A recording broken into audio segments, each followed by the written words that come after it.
Hello and welcome to The Peaceful Truth. My name is Kenzie. I'm one of the hosts. Our episode today is about Brett Kavanaugh. He is the man nominated to be the Supreme Court Justice by President Donald Trump. We were doing the episode. We've done a series on the Me Too movement and women coming forward against men or public figures as well that have committed acts of sexual assault, or they accuse them of acts of sexual assault. And this week we were doing that episode to kind of update it if these allegations are true and what our thoughts were. But there's been developments since we recorded on Saturday, as this is a developing story. So I just wanted to kind of let you know some of the updates before we get into it. There have been two more accusers than the one that we knew about on Saturday. The first accuser that we already knew about was Christine Ford.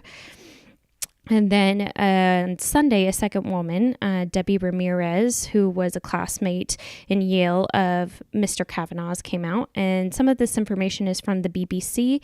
This article is called Brett Kavanaugh, Who Are the Supreme Court Nominees Accusers?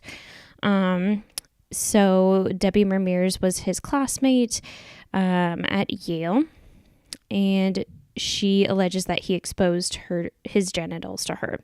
Now, Julie Swentic, I believe I am pronouncing her name correct, or Swetnick, on Wednesday, or today, when I'm recording it, she became the third woman to make it public. And she alleges, according to BBC, that between 1981 and 1983, she attended a lot of house parties where he was present, and that him and his friends tried to spike girls' drinks with drugs to cause them to lose their inhibitions. So those are some of the new accusations. And there's one more update, and I'm doing this update via an NPR article, which is Sex Crimes Prosecutor Picked for Kavanaugh Hearing Brings Decades of Experience. This is by Camilla Domineski.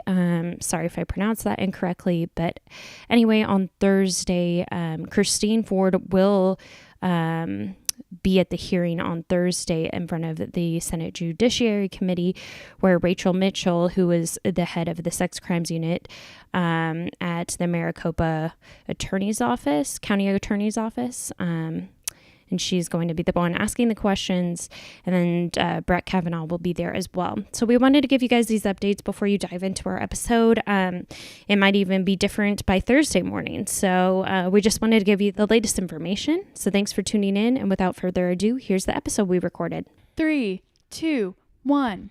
Welcome to The Peaceful Truth, the podcast where we talk about everything from feminism, feminist issues, and more. You are joined by your co-hosts, Meghan Hoharts and Kenzie Meekbeck. And Kenzie has a beautiful party nail. Party nail. I really like it.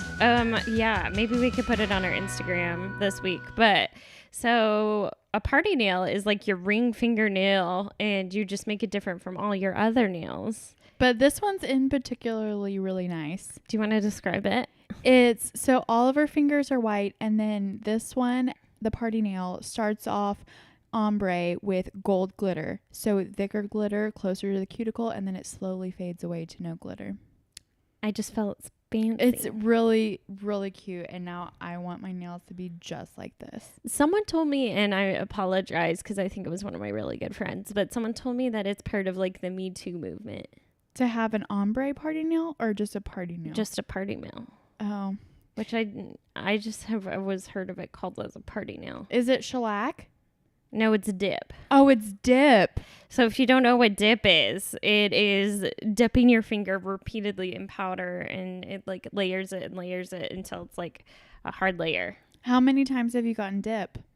Is this the first time? No, maybe 4 times. I love dip. I really like it. But then what are yours? This is shellac this time. It really messed up my nails bad. I feel like if I ever get engaged, like what I will do is just like have my nails done all the time. Like when I first get engaged, and be like, look at my ring. So I understand why you're doing your nails all the time. I would be like, do you think that they can do an ombre party nail with shellac? I think so. I have no idea. Well, I It was just like, gotta ask. do you know Texas, I think, was like the founding state of all this shellac and dip business? Yes, I did know that. It's much easier to find in Texas. Like here, it was slow to get Women dip. love their nails in Texas. I think that's kind of true. Love. Because me and you and Chelsea get our nails done more than the average Washingtonian. I actually have not in like 6 months. But then now you're going to be on a bender. Maybe.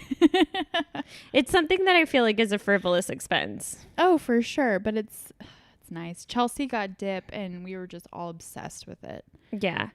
But yeah, no, dip lasts a long time. It lasts a really long time. Like what? 3-4 weeks? More than shellac. Way more than shellac. Yeah. Which shellac was like revolutionary. It was. How long do you think shellac's been around? Like 2013? Oh, I was going to say 2010. 2010. Okay. So about 5 to 10 years, we'll say. And then dip came along and blew us out of the water. Dip is probably like just in Washington, like what? A year or two, maybe. I don't even know if it gets along in Washington. You don't like your dip? No, I got them in Texas. Oh, you got your dip in Texas. This is dip from Texas. I know one salon, which is right by my apartment, that does dip, but only one. So You're going to have to text me with the name of it. Dip in Texas. How much is yours? Shellac. And dip, do you know how much dip is? Dip is expensive. It's probably like $60. See, this place just opened and it's a fancy place and they're trying to get customers though in Texas. Nice. And everything in Texas is a little cheaper. And they were trying to get, it was like 50% off for all services. Nice. And so I did this and then I was like, I want the most expensive pedicure.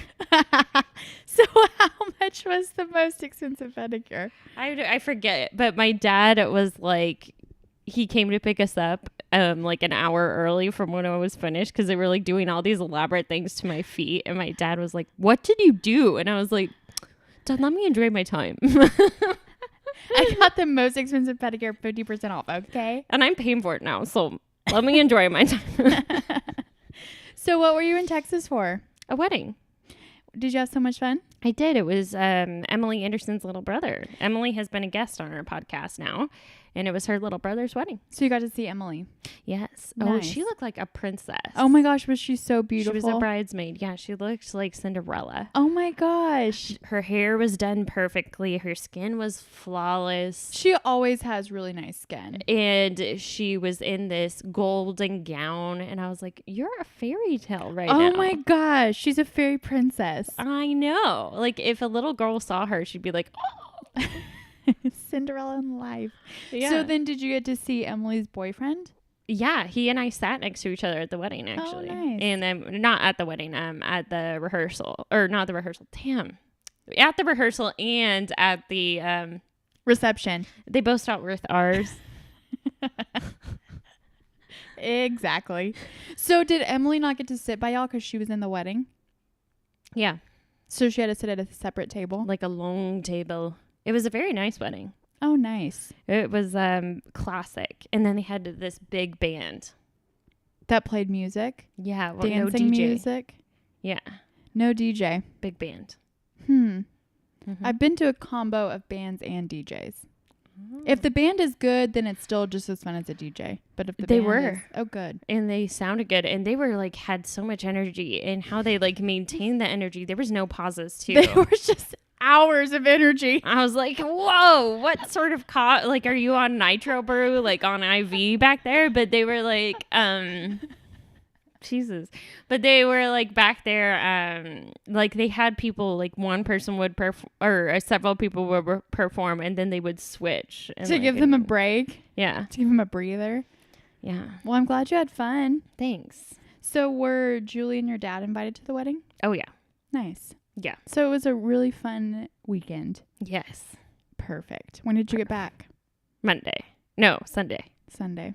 Yeah, my flight kept getting delayed. It got delayed like 4 hours. Why? Because of the weather? I guess. No, it was like a chain of like my plane was delayed somewhere else in a different state, and then it never made it. So then did you just sit there for 4 hours? No, because my dad's house is right next to DFW. So Oh. So I don't have to leave until pretty soon to the flight. That works out. Yeah, so we just kept sitting there. It was great. Was it good to see your dad? Yeah, I miss him. I know. How's your week? How's your weekend? Good. My mom just left. She was here for like a whole week, so it was really nice. We did lots of fun things. And Hannah got spayed. Yeah. So how's she doing? Her energy is back, so it kind of sucks because you have to keep her calm and she doesn't want to be calm. So hopefully next weekend she can go back to the dog park. I mean, she's used to going to the dog park like 4 times a week. Poor girl. I know, she's really just dying a little bit. So we'd have to just be like, your insides will come out if you're not calm.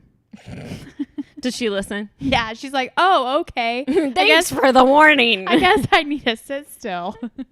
So big. Yeah. I have a new podcast recommendation. Awesome. Tell me all about it. It's called Girls Gotta Eat. And what's it about? Just dating and single life.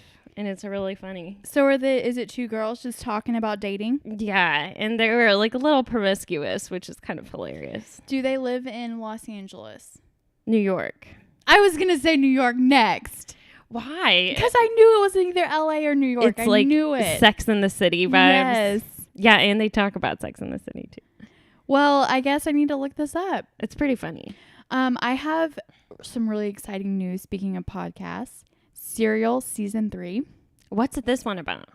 I'm not as excited about it. I think it's going to be a lot of small cases, and it's nothing like, earth shattering like Adnan's trial was, but they're in Ohio because in Ohio, the media can come and record all of the court cases where in other states recordings aren't allowed.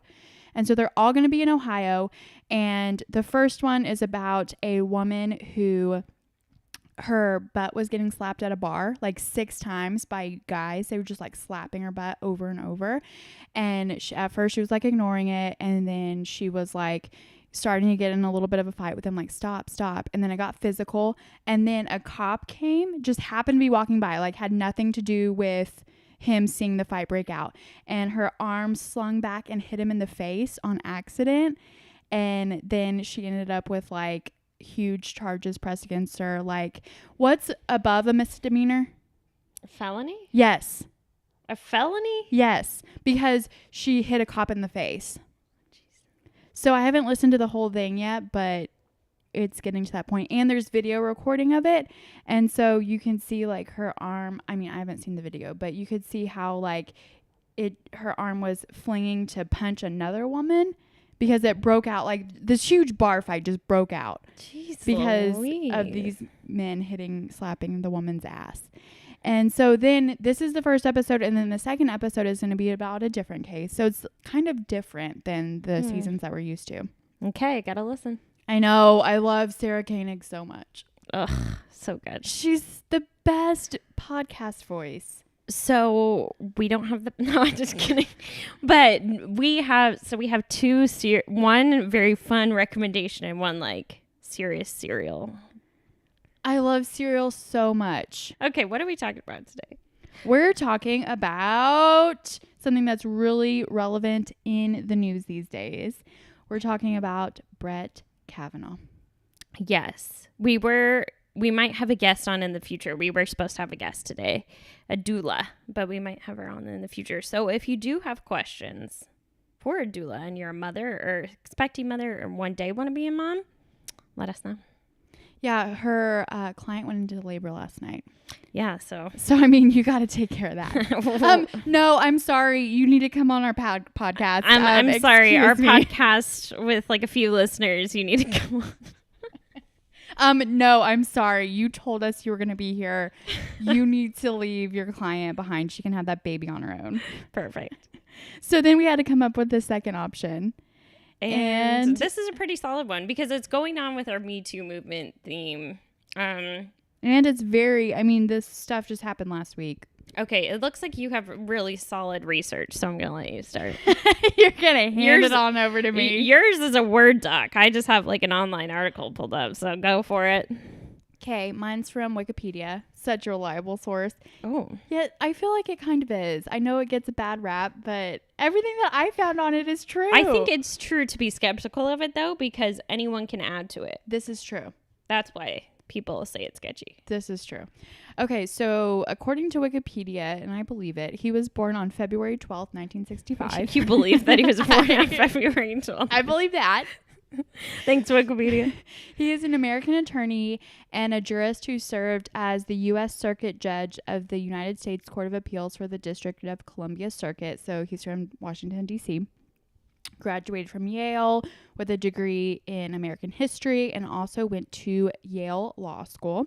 So after graduating from law school, he began his career as a law clerk and then a postgraduate fellow who worked under Judge Ken Starr. So some of the things that Kavanaugh is really known for in his career, the first one is he worked really closely with Ken Starr on various investigating concerns around President Bill Clinton. And Kavanaugh played a lead role in drafting the Starr report, which urged the impeachment of President Bill Clinton. So then the next thing that he is kind of widely known for is that he worked with George W. Bush campaign in the Florida recount. Do you remember what a big deal that was? I was probably in the 6th grade, so you were probably like in the 4th grade. So do you remember? Yeah. It was a huge deal. Remember, we didn't know who the president was for like months. I remember that, and I also remember my parents complaining about it. About it taking so long? Yeah. Well, yeah, because I forget how they voted in that election, but yeah. It was Bush versus... Was it 2000? Yeah. Then was it Gore? Yes. Yeah. It was Bush versus Gore, and it all came down to Florida and the hanging Chad. Remember the hanging Chad? The hanging Chad? Yes, because back then you didn't vote like with computers. That was 18 years ago. Yeah, you didn't vote, or Florida apparently, whatever country. Florida is its own country, let's be honest.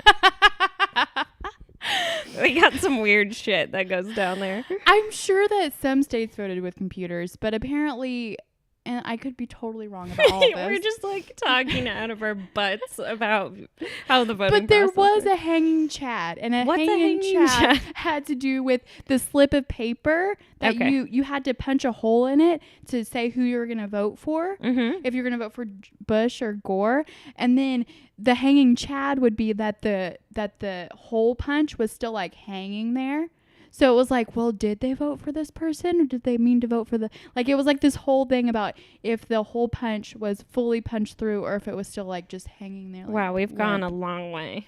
So they had to recount all the votes, like, by hand. Like, people had to volunteer to see who won Florida. I remember that. It was a huge deal. Usually we know the president, like, literally that night. We know the president. Yeah. And we didn't know who the president was for like months. My parents, I remember, would let me stay up. And watch it. Yeah, I always loved watching presidential campaign like nights. I do too, except for the last one. Okay. Anyway.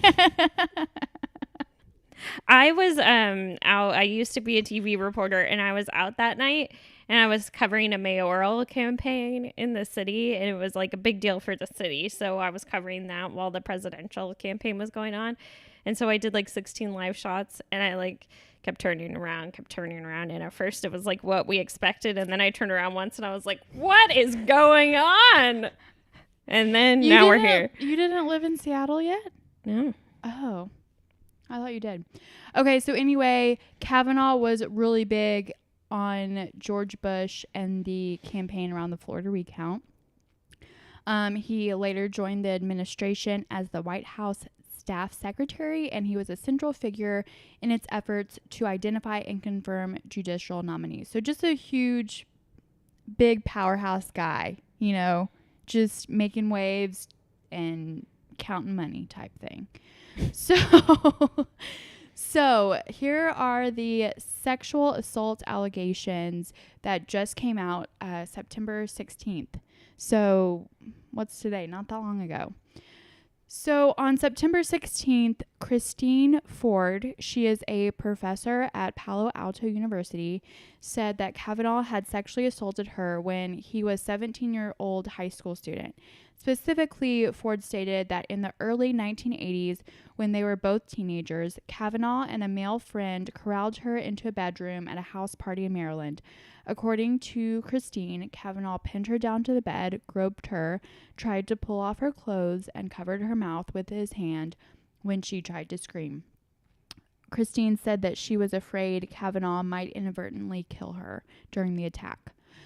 Ford stated that she got away when one of Kavanaugh's friends from Georgetown Prep School jumped on the bed and knocked them all over. Christine's attorney, Deborah Katz, has stated that Ford considers the assault to have been an attempted rape.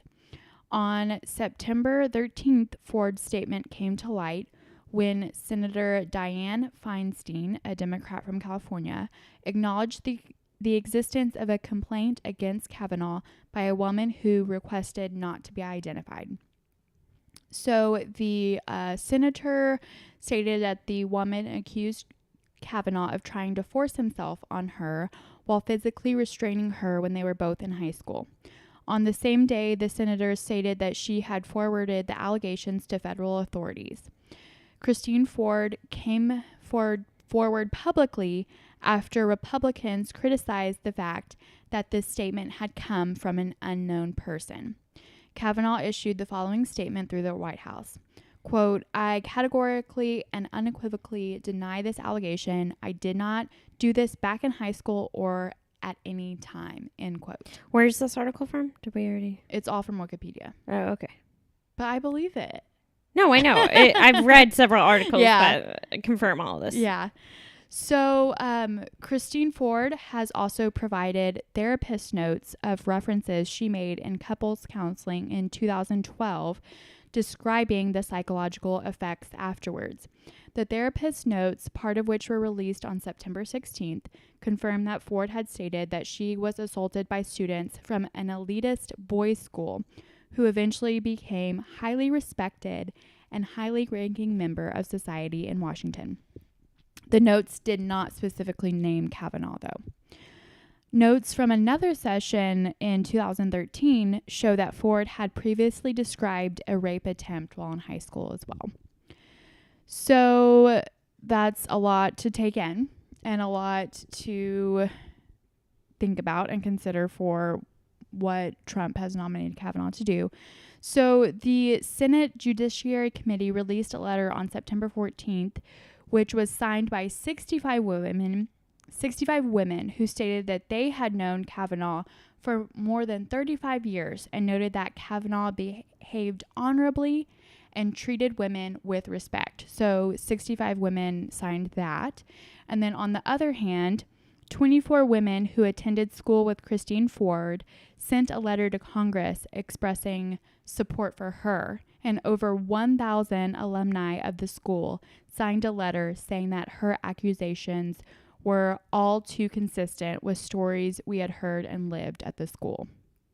Additionally, there are statements by Yale law professors Amy Chow and Jed Rubenfeld that the physical attractiveness of female law students played a role in Judge Kavanaugh's clerkship hiring process. So basically, he wanted to hire attractive women, is what these two law professors are saying at Yale. Yale Law School is also currently conducting an investigation. Dang. That's everything that I looked into about it. I didn't know about the signed letters. Yeah, I didn't know that part either. I didn't know about the Yale professors coming forward and saying that Kavanaugh only wanted to hire, or that the attractiveness impacted who he hired for his clerkship. But Yale is currently investigating. Very interesting. So I want to bring up a few points. I think that this brings up a lot of relevance of what the Me Too movement is doing. I think it's like, one, yeah, I understand where people are like, why is she bringing it up now? I get the rationale. Do I support it? No. Like, one, a woman should be able to bring up whatever she feels like she needs to bring up when she wants to. Mm-hmm. Two, I think it's relevant to bring up if he's going to be in this high of a position of power. And so I just feel like the Me Too movement is showing, irregardless, because there were Democrats that have been accused, even I think a senator, and now he didn't run for re-election or something like that, where they have been accused. And I just feel like we should stop with the boys should be our boys, like, rationale. He might have done it a long time ago, but like, a man shouldn't be looked up to. Like, in these positions of power, they're role models. In these positions of power, they're leading the country, they're paving paths. And if they did something this significantly wrong, and it's not confirmed yet officially, through all these investigations, but if he did do something like this, he shouldn't be in power. You know, like, we should stop with the boys should be boys rationale. We should only uphold people in positions of power that have honorable actions and integrity, you know? Definitely. And like, young men will look up to these actions and know that, and be raised with the idea that this is an acceptable behavior and it's wrong behavior. And then maybe it'll stop future things from happening. Like, if that's the mindset from when they're born, you know? I also think that we need to stop with the whole like Democrats versus Republicans thing as well. I think that this isn't like a party issue. No, I don't think this is political. And even like Meg knows that I don't like to be extremely political in my opinions and advocating for human rights, because I think it's a separate concept. Human rights should be separate from politics. But I agreed with you. Like, a man in this position, whether Republican or Democrat, should not be serving, should not be fighting for human rights, should not be making huge decisions if this is like the type of integrity he holds, which is not official yet. But if this did happen, then yeah, he shouldn't be in that position of power. We'll see what happens in the coming weeks for sure. So I think we can wrap up with a tweet that Trump, I want to say within like the past day or two is when he tweeted this. So I have no doubt that if the attack on Dr. Ford was as bad as she says, charges would have been immediately filed with local law enforcement authorities by either her or her loving parents. I ask that she bring those filings forward so that we can learn date, time, and place. I have a few arguments about the rationale behind this tweet. And this shows, I'm just saying that this shows privilege from like the way he tweets, that he has never experienced something like this and has never been sexually harassed. You don't know how someone has felt bullied or whether she was scared to tell her parents. Like, we don't know her family life. Maybe her parents would have been upset at her. Like, that's a thing where women get in trouble for being in these situations. Maybe she felt like she couldn't tell them because she was at a party. We don't know what, one, that happened. Two, if she was scared to tell the police. Three, if she was bullied. 4, if like she was just too scared and ashamed, which society does do that to women, of being ashamed for being sexual beings or for being attacked against your will. Like, all of these things like could have limited her. And the fact that it said it must have been because it was so severe is so ignorant to say and privileged to say. Like, I don't you agree? Like, 100%. Yes. What sort of viewpoint is this coming from? So then after this tweet came out, I want to say it was a BuzzFeed article that women coming forward saying why they chose not to go to their parents or to local law enforcement right after they were sexually assaulted. So it's just this whole thing came forward about like women's coming forward and saying, well, this is why I didn't come forward as soon as it happened to me.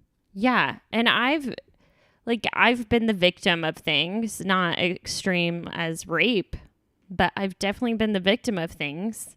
And I have never gone to the police, which maybe I should now from now on, just to like stop if it ever happens again. But like, I don't know. I think it's horse crap to say it's illegitimate just because women are afraid to go. Mm-hmm. So that's what our president has to say about the matter. Okay. Great. So I think that, just bringing forward light and bringing forward kind of the facts that we know so far can be beneficial. Obviously, we're not solving anything by doing this, but yet we are just coming forward and saying boys will be boys. We're tired of hearing it. Mm-hmm. Awesome. That culture has to stop. Yep. So, Kenz, what are you looking forward to? I'm looking forward to, I'm going to buy pumpkins this week. Oh, nice. It's fall. And I'm going to put them on my front door. You're just going to put pumpkins all over your front door? Not on it, but next to it. Nice. I saw that you guys have a new private property sign. Let's not talk about that on the podcast. Oh, I'll tell sorry. you why off the podcast. Sorry, we can get that. Okay. Okay. Kenz, what are you looking forward to this week? I'm looking forward to buying pumpkins and putting them on next to my front door. So you're just totally embracing this fall. Yeah. I kind of love it. Candles, cuddling on the couch. You should get some fall candles while you're at it. I already did, girl. If you think I'm that far behind. I own a black cat as all year. I'm always excited for fall. So I'm excited because I'm getting acupuncture today. Oh, girl. Oh, that must feel good. Let me know how it goes. I've had it before. I know. I wanna like know more about it, though. Okay, I'll tell you more about it. Okay, cool. And then remember, which we haven't really done this many times, but please submit your questions if you have questions for a doula. Perfect. Well, have a good rest of your week. Thanks, guys. Bye. Bye.